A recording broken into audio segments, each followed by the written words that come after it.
You can learn faster by doing less. I've never actually been one to do studies. I don't enjoy it and don't think it's the best use of time.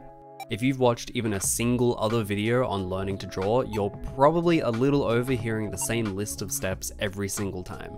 Study observation skill, anatomy, discipline, the fundamentals. It gets old fast. So here's how I study drawing, in 3 different steps. Whatever your goals are with art, if you're doing this as a career or just as a hobby, if you're not having fun, you're in the wrong field. There's faster and easier ways to make money, and video games are way more engaging. So what brought you here in the first place? Chances are it's something along the lines of the freedom to build a career doing what you love, or the excitement of creating something from nothing. The list is limitless, but at its core, you picked up a pencil and started making lines because it's fun. It's really easy to forget that as you go down the path of an artist. You're constantly looking up to the artists you admire while simultaneously struggling every day to get better, to be like them. You look around and see everyone else progressing so fast, and so the pressure rapidly builds. I need to get better, I'm not good enough.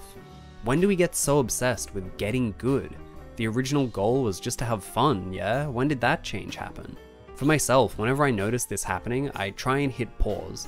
It doesn't matter that other people are better, I'm not the #1 Pokemon speedrunner. Does that mean I can't enjoy an Emerald playthrough? Of course not, you can have fun at any skill level regardless of how difficult what you're tackling is. This is why I think studies are a poor use of time.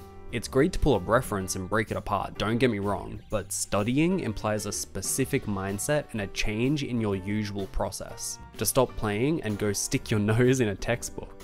You probably don't normally do studies because you don't find them fun. But the value of doing those studies, you can get that same level of experience in other ways. To understand how though, we've first got to cover how learning even works, and trust me, this is far more important and less obvious than it sounds, even in its simplicity. How learning works.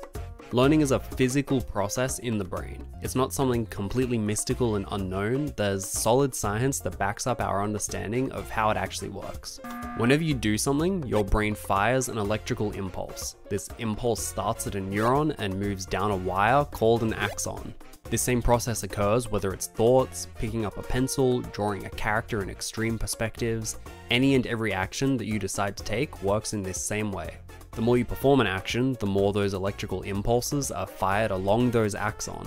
Whenever this happens, that pathway gets wrapped in a fatty substance called myelin, which insulates the impulse, allowing it to travel further and faster. All of this is an oversimplification of some complex science. Here's why it's relevant. Whenever you do something, your brain is carving out a path to make doing it again easier and faster. Do this enough, and complex tasks become habit. You naturally get good at exactly what you practice. If you practice in a way you don't enjoy, you'll get really good at not enjoying it. If you rush through your practice, you'll get really good at making the exact same mistakes over and over. To practice effectively, you need to slow down and make sure every step is being performed correctly. And to learn to love drawing, to have as much fun as possible and become like Kim Jong-gi, you've got to practice in a way that you enjoy and that maximizes fun. But like, how though? Specifically. Changing how you think. The life of an artist is a mental health journey more than anything else, and there's no shortcuts through that.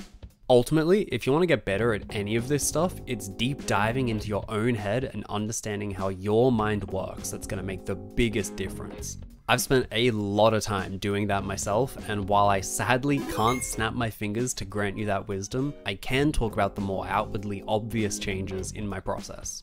I think a lot now about games I can play while making art. Really, they're just different ways to make learning fun and come up with new ideas.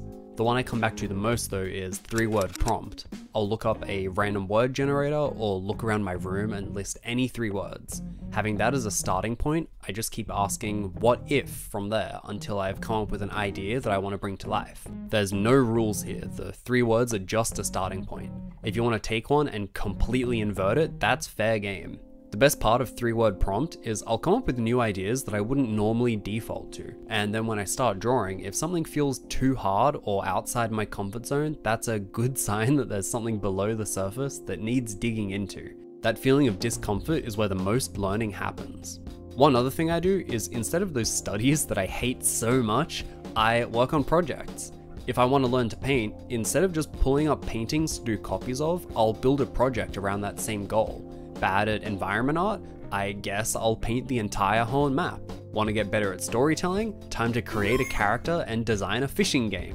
Whatever it is you want to learn, you can design a project around building those skills. Every piece you finish from that project is all the more rewarding then because it's a part of a bigger story. And sure, you can pull up reference from artists you like on the side, call it a study even if that's what you really want to do, but do it on your terms and in a way that you enjoy. You can find my sketchbooks all scanned over on my Patreon, or see me paint the entire Hoenn map in this series right here. Catch you later, bye bye.